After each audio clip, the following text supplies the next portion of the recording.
నుండును. ఈ వాక్యము దేవుడు దీవించి ఆశీర్వదించునుగాక. ఆమేన్. ప్రార్థన. మహాపరిశుద్ధుడా, మహోన్నతుడా, సర్వశక్తిమంతుడా, నీ పరిశుద్ధమైన నామానికి, ఘనమైన నామానికి వందనాలు, స్తుతులు చెల్లిస్తున్నాం ప్రభువా. ఏదో తండ్రి, నిన్న నేడు నిరంతరం ఏకరీతిగా ఉన్న దేవా నీకు వందనాలు. ఏదో తండ్రి, దినమందు ప్రభువా నాయన చదవబడిన నాయన ధ్యానించబడిన ప్రభువా సామెతల గ్రంథ ధ్యానాలు ప్రభువా ప్రతి ఒక్కరు విని ప్రభువా నాయన జ్ఞానాన్ని తెచ్చుకున్నట్లు నీ కృప దయచే ప్రభువా.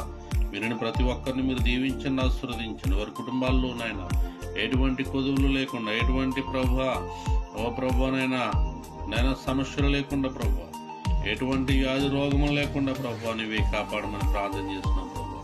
ప్రతి కుటుంబాన్ని కాచి కాపాడండి, సహాయం ఇచ్చేయండి. రోగులను ముట్టండి ప్రభువా. అనారోగ్యాలతో బాధపడుచున్న వారికి మంచి ఆరోగ్యాలు దయచే ప్రభువా. మేము చేయుచున్న ప్రతి పనులను మీరు మాకు సఫలపరచండి, మా కార్యాలను సఫలపరచండి ప్రభువా. మాకు విజయాన్ని దయచే ప్రభువా. మా ప్రయాణాలు